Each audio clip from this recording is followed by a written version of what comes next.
नमस्ते। आज हम लोग देख रहे हैं कक्षा 7 अध्याय 16 जल एक बहुमूल्य संसाधन।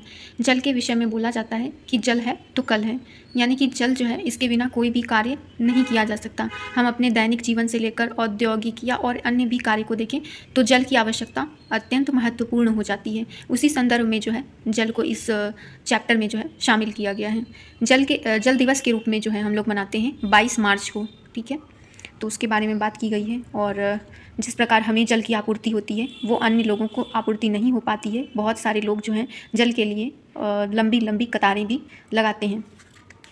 इसके संदर्भ में जो है बहुत सी बातें की जाती है कि जो जल है वो एक समान जो है सभी को प्राप्त नहीं हो पाता है। इसके पीछे जो कारण है कि वो हमारे पृथ्वी पर जो जल है उसका वितरण जो है 71% यानी 71% जल से हमारी पृथ्वी ढकी है। लेकिन जो हमारे उपयोग के लिए जो जल होती है तो वो अलवण जल होती है, यानी कि जो ताज़ा जल या इसे हम लोग फ्रेश वाटर भी बोलते हैं। और दूसरी जो जल होती है वो होती है लवणीय जल, जिसमें कि जो हमारे उपयोग के लिए नहीं होती है। ये खारा पानी होता है जो हमें समंदर में या जो झील में या नदियों में जो भी होता है तो उसमें हम लोग उसको प्रोसेस करके जो है उसका उपयोग कर पाते हैं। और जो हमारा अलवणीय जल होता है ये हमें ग्राउंड वाटर वगैरह के रूप में प्राप्त होता है। उसी के संदर्भ में वर्ष 2003 को इस महत्ता को रेखांकित करने के लिए अंतर्राष्ट्रीय अलवण जल वर्ष यानी ताज़ा जल का जो दिवस होता है वो मनाया गया, ठीक है। इस पूरे साल को मनाया गया। और पृथ्वी की सतह की बात करें तो 3/4 जो लगभग है हमारा जल से ढका हुआ है, लेकिन इसमें जो हमारे उपयोग के लिए जो जल होता है वो मात्र 0.06% ही जो है अलवणीय जल है जिसका हम लोग उपयोग करते हैं। वहीं जल की अवस्थाओं के बारे में बात करें तो मुख्यतः जो 3 अवस्थाएं हैं, ठोस, द्रव और गैस, इसमें जो है हम लोग इन तीनों अवस्थाओं का कहीं ना कहीं हर समय इसका उपयोग करते हैं, ठीक है। तो हम लोग देखते हैं ग्राउंड वाटर जो मेनली हमारा ये चैप्टर उससे डील करता है, तो उसमें हम लोग देखते हैं भौम जल। भौम का अर्थ होता है भूमि से लिया गया जो जल होता है उसे हम लोग भौम जल के रूप में देखते हैं। तो भौम जल स्तर जो होता है उसके नीचे पाया जाने वाला जो जल होता है वो भौम जल कहलाता है या ग्राउंड वाटर कहते हैं हम लोग उसे। अगला है कि अंतःनिस्यंदन। अंतःनिस्यंदन जो होता है बारिश होती है और बारिश के बाद जो पानी मिट्टी सोख लेता है और वो जो सोखने की प्रक्रिया होती है उसके बाद वो धीरे धीरे जो है उसका रिसाव अंदर की ओर होता है, अंदर की जो लेयर्स होती हैं उसमें होता है। और फिर वो जो है उसका भूमि के अंदर में वो जो पूरी रिसाव की प्रक्रिया होती है या अंतःनिस्यंदन या इनफिल्ट्रेशन कहलाती है, जब वो जल अपने अंदर ले लेता है। और फिर यही जो है जल फिर धीरे धीरे अंदर जो है ग्राउंड वाटर जो जहाँ होता है उस चीज़ को ये रिचार्ज करता है, उसको पुनर्भरित करता है, ठीक है। और उसमें ये टपक टपक कर उसके अंदर की जो भी लेयर होती है उसको ये वृद्धि करता है। तो उसके अंतर्गत हम लोग देखेंगे आगे मृदा के जो कणों के बीच में जितने रिक्त स्थान होते हैं वहाँ पर या चट्टानों के बीच में जो होते हैं जल से भरे होते हैं। और यही जो जल से भरे हुए परत की जो ऊपरी सीमा होती है ये भौम जल स्तर कहलाती है, जिसे हम लोग बोलते हैं वो वाटर लेवल बोलते हैं, ठीक है। वाटर लेवल जो ग्राउंड वाटर का होता है। अगला है जलभर। ये जो जलभर होता है इसे हम लोग उस जो भौम जल स्तर के नीचे के जो कठोर शैल होते हैं जहाँ से और इन्फिल्ट्रेशन नहीं हो पाता है तो वहाँ पर ये जो जमा होता है और ये जो जमा हुआ पानी होता है इसी के जो भंडार होते हैं वो जलभर के रूप में कहलाते हैं। और इसी जलभर का उपयोग हम लोग कुआँ जो पानी निकलता है उससे या चापाकल जो होता है या बोरिंग जो है ये इन्हीं सब जो पानी होता है उसका उपयोग करते हैं। और हमने देखा कि जो हमारे पास अलवण जल की मात्रा है वो पूरी पृथ्वी पर मात्र 0.06% है। तो अगर इसका हम लोग सदुपयोग नहीं करेंगे तो ये खत्म हो जाएगा। उसी के संदर्भ में बातें की जा रही हैं।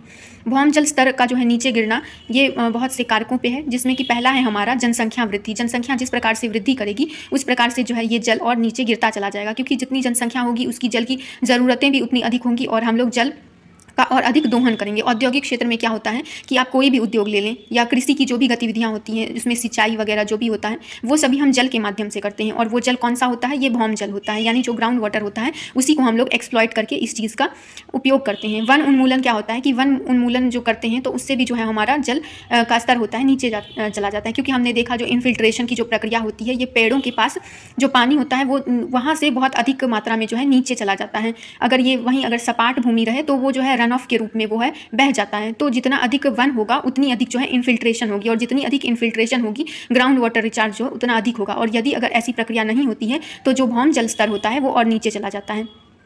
इसी संदर्भ में जो है इस समस्या के निराकरण के लिए जो है जल का प्रबंधन की बात की जाती है। जल प्रबंधन क्या होता है?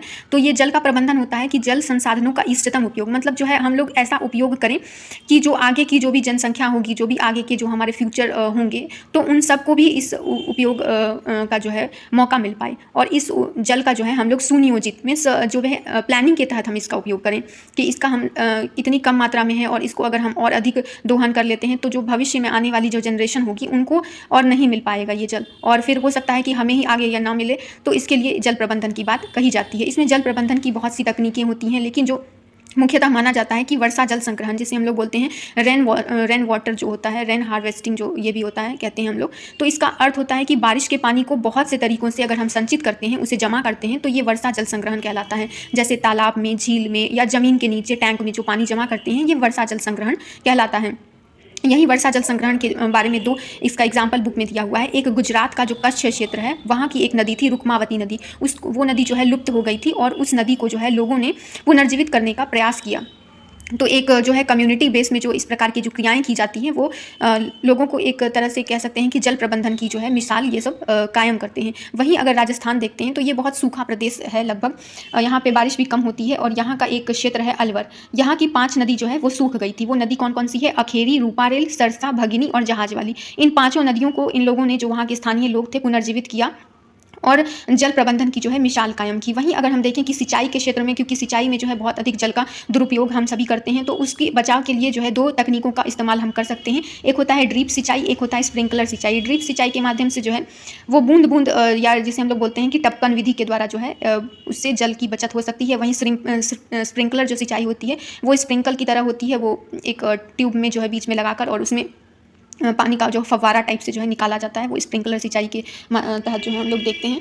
और इसमें एक जो ग्राउंड वाटर के संदर्भ में जो चीज़ें दिखाई जाती हैं, वो यहाँ पर ये देखें, ये यहाँ से जो हैंड पंप जो जहाँ से पानी ले रहा है वो हमारा ग्राउंड टेबल होता है, और उसके ठीक नीचे जो है यहाँ पर जल भर होता है, जहाँ पर भौम जल वगैरह सब जो है स्थिति होती है। और ये नदी का पानी जो होता है फिर उसी चीज़ से रिचार्ज वगैरह होता है। और ये ऊपर में बादल हैं, ये जल चक्र की जो पुनरावृत्ति होती है उसके माध्यम से हम लोग इस जल को पुनः प्राप्त करते हैं, और इसी पानी का जो है हम बहुत जगह उपयोग भी करते हैं। भारत की स्थिति अगर देखें तो यहाँ पर जो है सबसे गहरे रंग में जो दिखाया गया है, यहाँ पर बहुत अधिक बारिश होती है। जहाँ पे भी आपको बहुत डार्क पैचेस ब्लूइश ब्लैक जो कलर है आपको दिख रहा है, ये 400 सेंटीमीटर से अधिक बारिश वाला जो क्षेत्र है वहाँ देख रहे हैं। और ये लगभग जो है उसके बाद 100 से 200 मीटर जो है बारिश जहाँ पर होती है उस क्षेत्र को देखें। और जो हम जैसे जैसे पश्चिम की ओर बढ़ रहे हैं, राजस्थान या गुजरात वाला जो क्षेत्र है लगभग उत्तर में, तो वहाँ पर जो है जल की कमी हमें दिख रही है। 40 से जो है कम सेंटीमीटर की जो है बारिश वहाँ पर दिख रही है। और अगर इन सब जल का जो है जितना जल हमारे पास हो रहा है बारिश के माध्यम से अगर उपयोग ना करें, तो आगे हमें जो है भविष्य में कठिनाई या समस्या का सामना करना पड़ सकता है। तो ये हमारा चैप्टर समाप्त होता है। धन्यवाद।